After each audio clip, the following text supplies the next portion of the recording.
کیا شعبان کو مردوں کی عید بھی کہا جاتا ہے؟ یہ 15 شعبان شب برات کو، کیونکہ اس میں کہتے ہیں کہ یہ مردوں کی عید ہے، ان کے روحیں گھروں کو آتی ہیں، کیا اس طرح کا ملتا ہے؟ یہ ارشاد فرما دیں۔ دیکھیں، عید یہ ہمارا اپنا ایک یوں کہلیں کہ لوگوں کا بنایا ہوا ہو گیا کہ اس میں کوئی عید ہوتی ہے۔ عید کا کانسیپٹ تو کوئی روایتوں کے اندر موجود نہیں ہے۔ روحوں کا آنا یہ مختلف اوقات کے اندر گھروں پر ہوتا ہے۔ اصل جو دیکھیں اس میں مقصد ہے وہ ہے ایصال ثواب، کہ آپ کے گھر سے جو رخصت ہو گئے ہیں ان کے لیے ایصال ثواب کا وقتاً فوقتاً اہتمام کرنا، کیونکہ ایصال ثواب کی اصل یہ قرآن و حدیث سے ہے، جس پر قرآن کی آیتیں بھی موجود ہیں، احادیث طیبہ بھی موجود ہیں کہ ایصال ثواب کیا جا سکتا ہے۔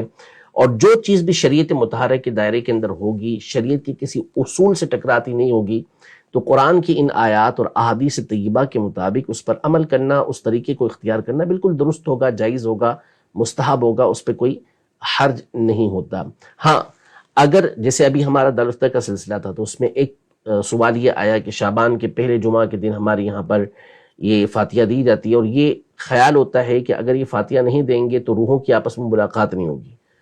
تو یہ سوچ غلط ہے، اس طرح کا کانسیپٹ نہیں پایا جاتا۔ ہاں، یہ سوچ غلط ہے کہ ایسا نہیں کہ روحوں کی ملاقات نہیں ہوتی تو یہ ہوتا ہے۔ ہاں، جو ان کا عمل ہے وہ ٹھیک ہے، صحیح۔ شعبان کے پہلے جمعہ کو کریں، آپ دوسرے جمعہ کو کریں، 15 شعبان کو کریں، کسی بھی دن کریں، وہ ٹھیک ہے۔ 14 شعبان کو کرتے ہیں، 13 شعبان کو کرتے ہیں، سب ٹھیک ہے، وہ کر سکتے ہیں۔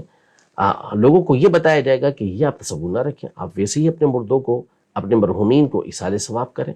تو اسی طرح یہ شعبان کے مہینے کا معاملہ ہے کہ یہ عید کا تو کوئی کانسیپٹ نہیں ہے ہمارے یہاں۔ ہاں، روحوں کا آنا یہ کتب فقہ کے اندر، مختلف کتابوں کے اندر اس کا تذکرہ موجود ہے، اور اس میں ایصال ثواب کرنا یہ اچھی بات ہے۔